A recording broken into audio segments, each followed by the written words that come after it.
Terpujilah Kristus Tuhan, Sang Raja kemuliaan kekal.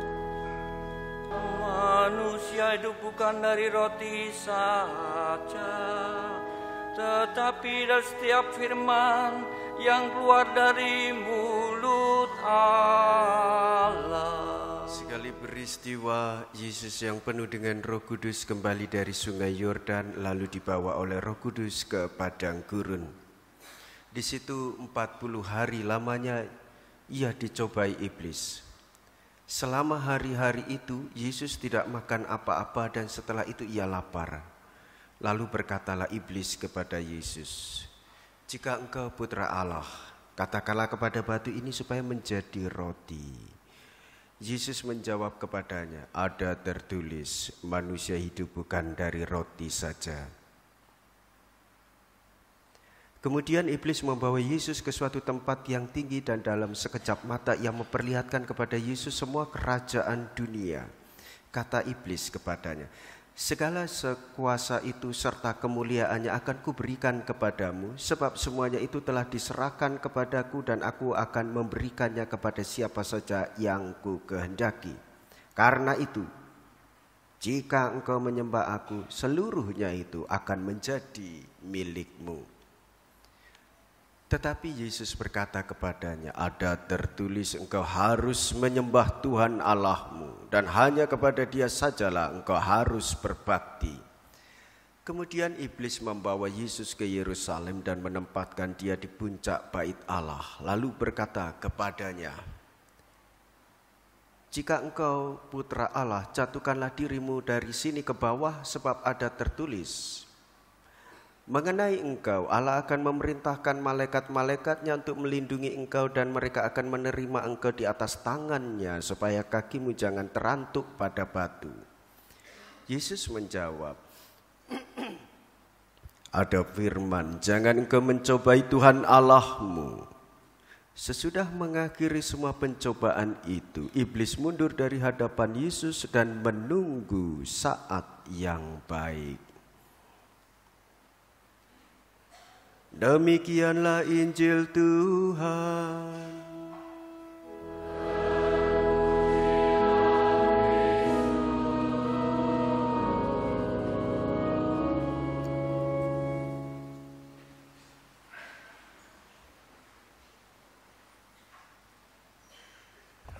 Bapak Ibu saudara-saudariku yang terkasih, masa Prapaskah bagi orang-orang Katolik adalah masa pertobatan, mempersiapkan hati setiap orang untuk menyambut Tuhan Yesus, mengolah batin kita untuk mempersiapkan diri supaya kuat menderita. Tidak semua orang kuat menderita. Penderitaan Tuhan Yesus kita sudah menghayatinya dalam peristiwa jalan salib. Tidak bersalah, tetapi dia harus ditangkap dan diadili. Dan ia memikul salib sampai ke puncak Bukit Golgota. Disesah, diludahi, diolok-olok. Kita baru saja dikatakan yang tidak benar, langsung panas semuanya, merah semuanya. Nah, saudara-saudariku yang terkasih, tidak semua orang siap menerima sang guru yang mengalami demikian. Maka tahap demi tahap, minggu demi minggu kita dipersiapkan. Tuhan Yesus diizinkan oleh Bapa di bawah bimbingan Roh Kudus untuk masuk ke padang gurun pencobaan, dan iblis sudah menanti, mempersiapkan dengan baik. 3 godaan itu disodorkan. 1, soal perut. 40 hari, 1 hari saja kita, Romo, peraturan Gereja Katolik puasanya bagaimana? 2 hari, 1 Rabu Abu, 2 Jumat Agung. Bagaimana peraturannya? Ya makanlah kenyang sekali 1 kali kenyang. Kenyang sekali atau bagaimana? Itu aja masih argumentasinya bolak-balik. Itu menandakan bahwa ada ketidakpuasan dalam pikiran supaya perut ini mendapatkan garansi jaminan. Kalau saya tidak makan bagaimana? Mati. Ya, kita sudah mikir seperti itu. Tuhan Yesus memberikan contoh teladan bagi kita. 40 hari 40 malam tidak makan. Apakah kami harus seperti itu? Ini argumentasi lagi. Kewajibannya 2 hari. Rabu Abu, Jumat Agung, sudah itu aja cukup. Ditambahkan tidak ada masalah. Tuhan Yesus mampu melewati itu. Yang kedua adalah jiwa. Godaan makanan jiwa. Yaitu Tuhan Yesus diberi gengsi, kuasa untuk menguasai. Dan itu tantangan manusiawi sangat kodrati. Nah, dengan demikian kita memiliki iman Yesus bukan hanya Allah, ia sungguh manusia dan memiliki keterbatasan soal perut dan juga soal jiwa. Manusia secara kodrat ingin menguasai. Maka saling backing itu biasa. Kalau berkelahi sendiri, wah saya tidak bisa ini, dia lebih besar. Maka cari teman. Itu masa kecil. Masa dewasa, naik motor tidak pakai helm. Pak, jangan tangkap saya. Bapak saya itu Kapolres. Terus aku wedi ngono. Enggak. Memang begitu manusia. Yang repot lagi, SIM-nya sudah kadaluarsa. Pak, jangan tangkap saya temannya Romo Sigalu ya. Wah, malah repot lagi. Nggak kenal sama sekali itu siapa itu Romo Siga. SIM-nya hampir kadaluarsa kok kamu malah ngajak-ngajak Romo Siga. Itu tidak ada hubungannya. Nah, memangnya begitu, selalu begitu, gengsi naik, kalau tidak disapa marah. Lalu berebut supaya dia atau mereka yang harus menyapa saya lebih dulu. Maka kedudukan itu menjadi rebutan, kursi itu juga menjadi salah satu bagian dari gengsi. Maka saudara-saudariku yang terkasih, juga demikian, argumentasi selalu jalan. Silakan duduk di depan, oh silakan Anda saja. Yang rendah hati tapi maunya duduk di belakang, bablas sampai parkiran lalu pulang, begitu.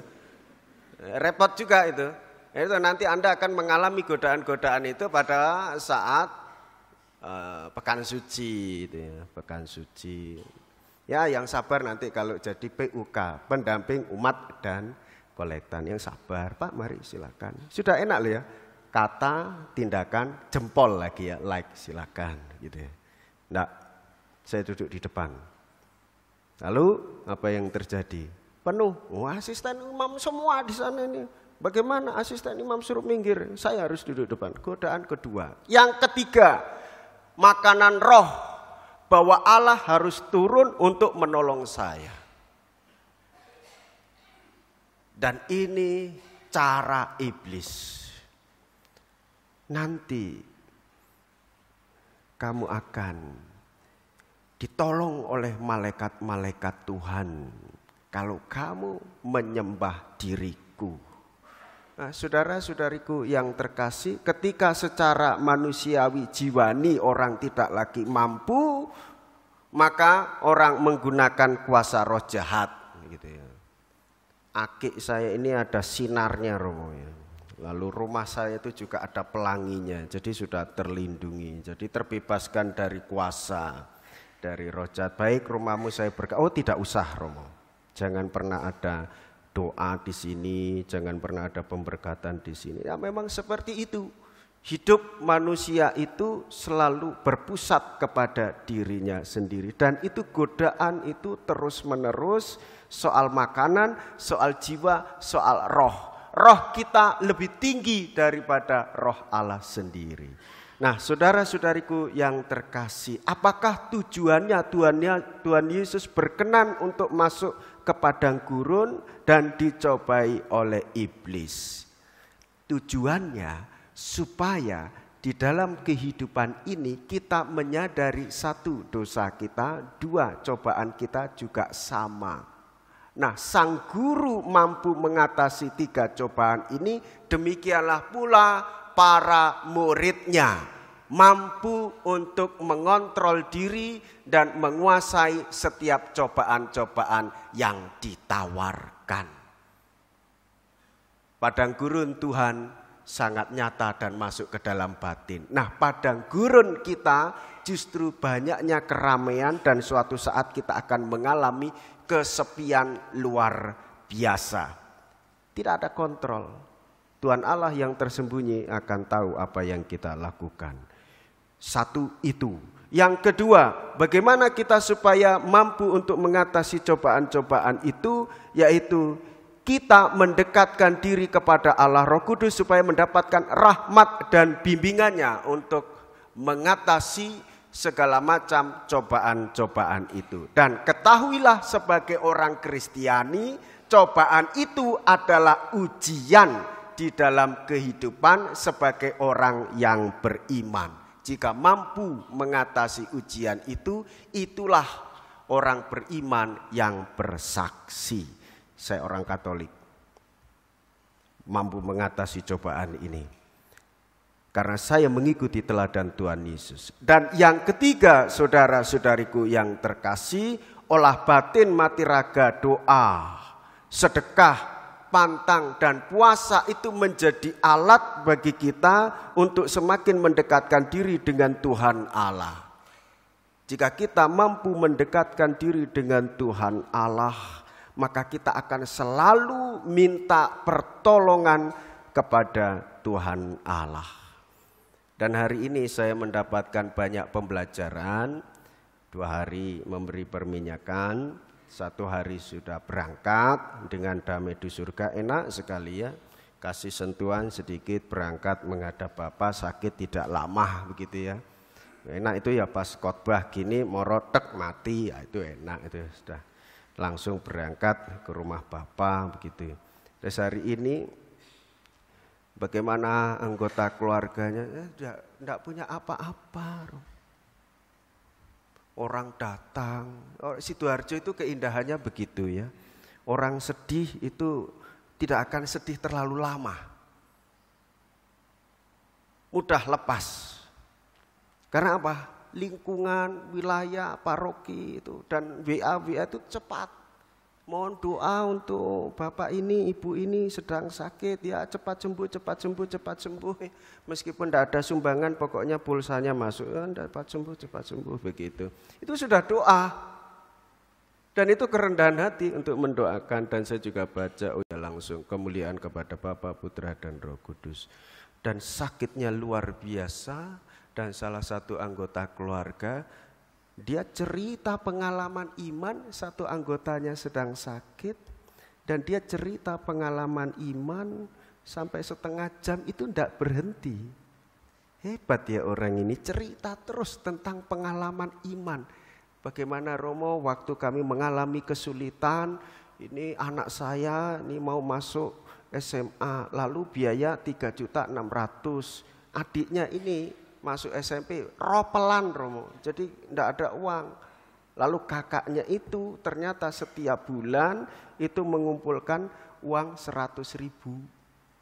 Dikumpulkan terus sampai selama 3 tahun dia mendapatkan 3 juta. Ketika orang tuanya mengalami kesulitan, dia sodorkan itu untuk pendaftaran ini, ada uang rezeki dari saya. Ini mukjizat ini Romo, wih luar biasa ini. Bagi Anda kecil, tapi bagi dia besar sekali. Apalagi orang tua, ini mukjizat Romo.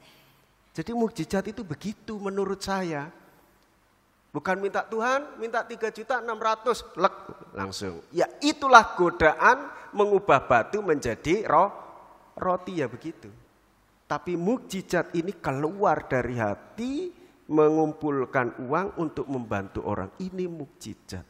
Langsung saya tersentuh. Iya ya, kapan saya mengumpulkan uang? Masih merasa kurang aja ya. Gaji nggak ada, uang saku bleset. Nah gitu ya. Itu memang manusiawi begitu. Tetapi kita diajari oleh pengalaman-pengalaman ilahi dari kehidupan bertetangga, dari kehidupan berkeluarga, dari kehidupan bermasyarakat. Tinggal kita mau terbuka atau tidak. Mau terbuka atau tidak matanya, mau terbuka atau tidak mulutnya, mau terbuka atau tidak hatinya. Nah, saudara-saudari, supaya bisa terbuka telinga, mata, mulut, dan hatinya, masa Prapaskah adalah masa pertobatan. Harus ada yang dilepaskan, yaitu ego pribadi. Kemauan untuk mengubah batu menjadi roti harus dilepaskan. Kemauan untuk menguasai harus pula dilepaskan. Kemauan untuk menguasai, menyamakan diri dengan Allah. Saudara-saudari, masa Prapaskah kita mendapatkan keteladanan yang sama. Sang guru mampu mengatasi cobaan-cobaan hidup di dalam padang gurun. Pastilah kita sebagai orang beriman juga mampu mengatasi godaan-godaan itu. Tuhan Yesus memberkati kita semua.